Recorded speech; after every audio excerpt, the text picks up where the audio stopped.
बिस्मिल्लाहिर्रहमानिर्रहीम।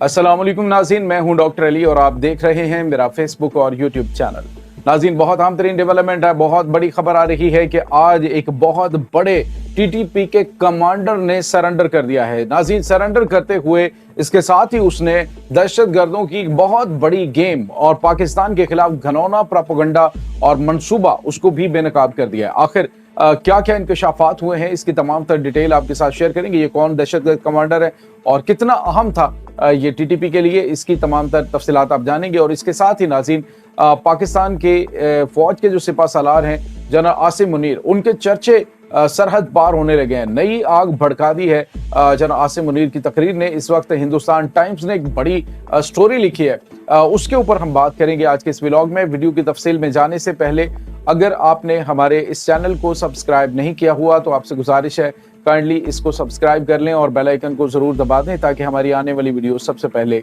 आप तक पहुंच सकें। नाज़रीन, हम आपके शुक्रगुजार हैं जो आप हमारे व्लॉग्स को देखने के लिए वक्त निकालते हैं और कमेंट सेक्शन में अपनी मोहब्बतों का इजहार भी करते हैं। नाज़रीन, इस वक्त सूरत हाल ये है कि पाकिस्तान की मुसल्लह अफवाज की जानिब से ऑपरेशन अल बदर जो है वो दहशतगर्दों के खिलाफ बड़े पैमाने पर जारी है। दहशतगर्द जहां जहां पर छुपे हुए हैं उन्हें वहां वहां पे तलाश करके निशाने इबरत बनाया जा रहा है। पाकिस्तान की मुसल्लह अफवाज के जवान, पाकिस्तान की सिक्योरिटी इदारे, पाकिस्तान के इंटेलिजेंस इदारे पूरी कोऑर्डिनेशन के साथ इस ऑपरेशन को अंजाम दे रहे हैं। नाज़रीन, ये एक ऑपरेशन नहीं बल्कि पाकिस्तान के मुस्तकबिल का एक रोशन दरवाजा है जो जिसका आगाज हो चुका है, जिसका दरवाजा खुल चुका है। फितनल ख्वारिज की बहुत बड़ी तादाद नाज़रीन इस वक्त भागना शुरू हो चुकी है क्योंकि सबको अंदाजा हो गया कि अब शाहीन जो है उनके पंजों से, उनके शिकार से उन्हें कोई नहीं बचा सकेगा।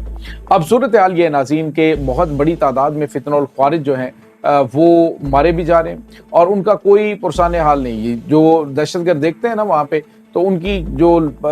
चील और कव्वे जो उनकी लाशें खा रहे होते हैं, क्योंकि जब मारे जाते हैं तो कोई भी वहाँ पे उठाने वाला इनको नहीं होता। तो अब लोग इबरत पकड़ रहे हैं। अब नाज़रीन, जुनूबी वज़ीरिस्तान से ताल्लुक़ रखने वाला फितनल ख्वारिज का एक साबिक कमांडर टीटीपी का सफ़ीउल्लाह उसका नाम है नाज़रीन, और ये अफ़गानिस्तान के अंदर पाकिस्तान के खिलाफ हमलों में मुलविस रहा है। और इसमें नाज़रीन आप इसकी इंपॉर्टेंस का अंदाज़ा आप इस बात से लगा सकते हैं कि ये बड़ा करीबी रहा है जो मेन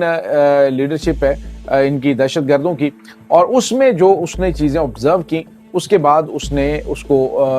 तौबा की और फिर उसने सरेंडर कर दिया अफवाज पाकिस्तान के सामने। नाज़रीन, सरेंडर करते हुए उसने जो इंकशाफात किए हैं वो बड़े खुशरुबा है। उसने कहा कि इस्लाम के नाम पर ये फितनल ख्वारिज इस्लाम को सामने रखा हुआ, लेकिन इनका इस्लाम के साथ किसी किस्म का कोई ताल्लुक नहीं है। उन्होंने कहा कि ना इस्लाम के साथ, ना इंसानियत के साथ, ना किसी चीज़ के साथ इनका काम सिर्फ और सिर्फ ये है कि ये इक़्तिदार की हवस के भूखे और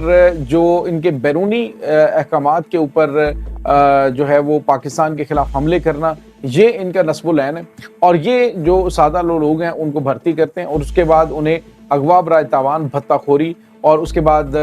जो है वो अफवाज पाकिस्तान के ऊपर और मासूम शहरियों के ऊपर हमले करने की ये तरगीब देते हैं और इसकी ट्रेनिंग देते हैं। और ये दहशतगर्द, उसने कहा जी कि मैं इनसे मुतनफ़र इस वजह से हुआ हूँ कि कभी भी इन्होंने कोई इस्लामिक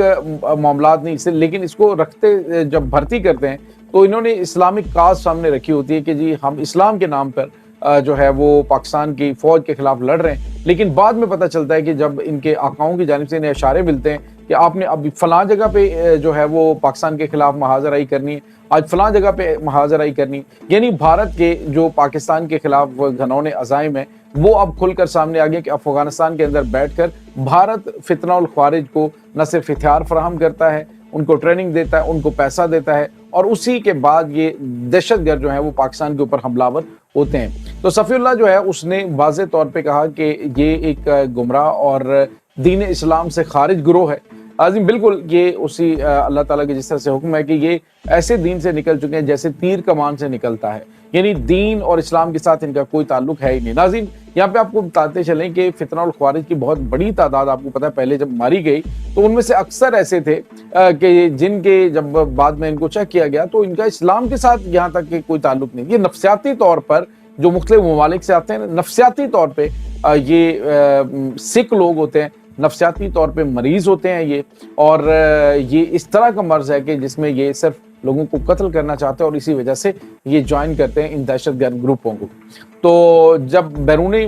जो ताकतें हैं वो इनको इस्तेमाल करती हैं अपने मकासद के लिए اور پھر یہ یہاں پہ افغانستان کے اندر جہاں ان کی بڑی محفوظ پناہ گاہ بنی ہوئی ہے وہاں پہ ان کو ہر طرح کا ماحول ملتا ہے، انہیں ہر طرح کی سہولت ملتی ہے اور دہشت گردی کرنے کے ان کو بے شمار جو ہے وہ ٹارگٹس دیے جاتے ہیں۔ تو یہ ناظرین اس وقت ان کو دھچکا لگا کہ ان کے کمانڈر نے ہی ساری کہانی ان کی کھول کر رکھ دی ہے۔ اس کے بعد ناظرین ایک اور بڑی خبر ہے، ہندوستان ٹائمز بھارت کا بڑا معروف نیوز پیپر ہے، اس نے ایک آرٹیکل لکھا ہے جو اوورسیز پاکستانیوں سے خطاب کیا army chief general Asim Munir نے، اور جنرل عاصم منیر کے وہ جو الفاظ تھے اس کو لے کر بھارتی میڈیا کے اندر کافی زیادہ بزب پھیلی ہوئی ہے، خاص طور پہ جب انہوں نے وقف بل وہاں پہ پاس کیا ہے تو اس کے بعد آرمی چیف کے جو الفاظ ہیں وہ مسلمانوں کے لیے یوں کہہ لیجئے کہ ایک نئی روح ثابت ہو رہے ہیں۔ انہوں نے لکھا کہ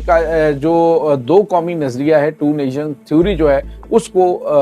جو آرمی چیف ہیں انہوں نے واضح طور پہ کہا کہ یہ جو ہندو اور مسلمان ہیں یہ دو الگ الگ قومیں ہیں، یہ ان کے نہ رہن سہن اکٹھا ہے، نہ ان کی عبادات اکٹھی ہیں، نہ ان کا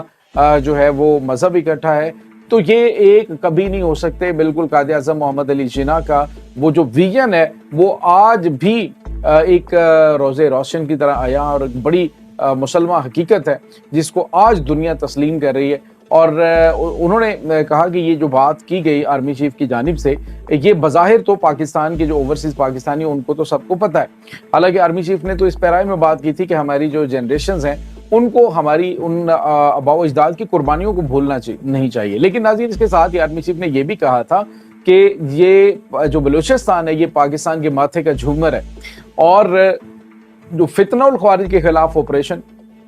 جاری ہے تو اس میں ان کو ہم جو ہے وہ مسل کر رکھ دیں گے۔ انہوں نے کیا سمجھا کہ یہ 1500 لوگ اکٹھے ہو کر پاکستان کے خلاف بلوچستان کو الگ کرنے کی بات کریں گے اور طاقت کا استعمال کریں گے تو ہم انہیں معاف کر دیں گے۔ انہوں نے کہا یہ سوچیں بھی نہیں، ان کی اگلی 10 نسلیں بھی بلوچستان کو الگ نہیں کر سکتی۔ اور انہوں نے کہا کہ بھارت کی جو بہت بڑی فوج ہے وہ پاکستان سے کشمیر کا چھوٹا سا ٹکڑا جو ہے وہ نہیں چھین سکی، اور جس کے لیے بڑے بلند و بانگ وہ دعوے کرتے رہے ہیں۔ تو آج وہ بلوچستان کے اندر افغانستان کے اندر بیٹھ کے جو کچھ پراپوگنڈا کر رہے ہیں تو ان کو بڑی ناکامی کا سامنا کرنا پڑے گا۔ اور ناظرین اس میں کوئی شک بھی نہیں ہے کہ جتنی بھی جنگیں ہوئی ہیں اس میں پاکستان نے بھارت کو بڑا ٹف ٹائم دیا ہے، اور اب جو ہے وہ بھارتی اخبار نے لکھا ہے کہ پاکستان کے آرمی چیف جو بھارت کے اندر مسلمان ہیں ان کو شے دے رہے ہیں کہ وہ ایک آزاد اور خود مختار ملک کی جانب بڑھیں، کیونکہ جو وقف بل ہے وہ ان کے گلے کا پھندا بن چکا ہے مودی حکومت کا۔ اس وقت ناظرین ہندو جو ہیں وہ بھی ان کے خلاف کھڑے ہو گئے ہیں، مسلمانوں کے ساتھ کھڑے ہیں کئی ہندو، لیکن ناظرین اس وقت جو آگ بھڑکنی تھی وہ بھڑک چکی ہے۔ اب ان کو اندازہ ہو چکا ہے کہ مسلمان صرف ایک لیڈرشپ ان کو چاہیے، صرف ان کو ایک جناح چاہیے جو ان کو لے کر ان کو لیڈ کر کے چلے۔ جیسے ہی اس طرح کی کوئی سچویشن ناظرین پیدا ہوتی گئی تو آپ دیکھیے گا کہ آپ کو بھارت کے اندر ایک اور پاکستان، ایک اور مسلم کنٹری بنتا ہوا دکھائی دے گا۔ یہ ناظرین اس وقت تازہ ترین اپڈیٹس ہیں۔ اس تمام صورتحال کے بارے میں آپ کا کیا کہنا ہے؟ کمنٹ سیکشن میں اپنے خیالات کا اظہار ضرور کیجیے گا۔ انشاءاللہ بہت جلد ملتے ہیں ایک نئی ویڈیو میں، تب تک کے لیے اپنا بہت سارا خیال رکھیے۔ اللہ حافظ۔